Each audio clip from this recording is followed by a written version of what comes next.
Ching Shih was the most successful pirate of all time.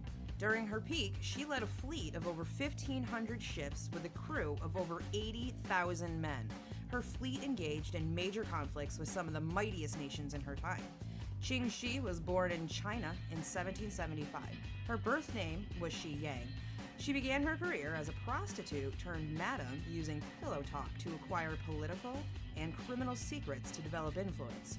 This caught the eye of the pirate captain Ching Ai, who asked for her to be his bride. She joined his crew as an equal partner and agreed to marry him. They adopted a son together and began to grow their family on the sea. They began building on an already established pirate crew of tens of thousands of men and dominated the sea. Some sources say he was murdered, and others say he died in a typhoon. Either way, in 1807, Ching Ai was killed.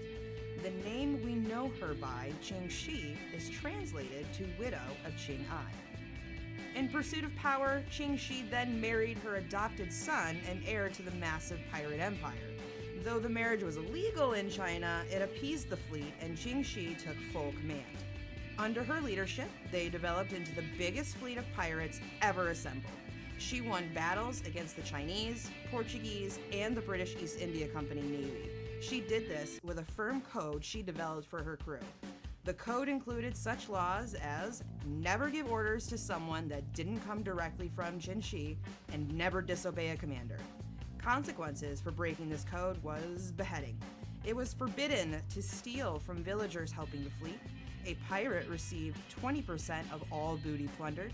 80% goes to the community pile. Pirates would also receive a small portion of stolen cash.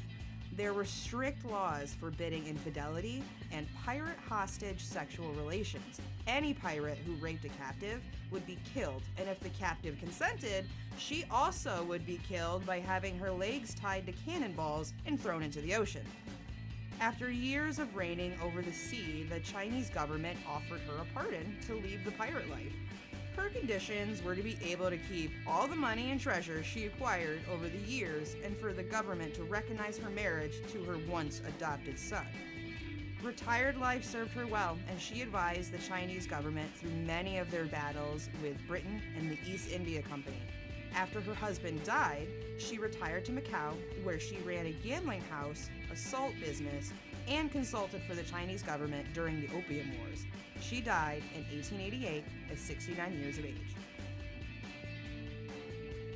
And that's how history happened. Don't forget to like our page, share this video, and subscribe.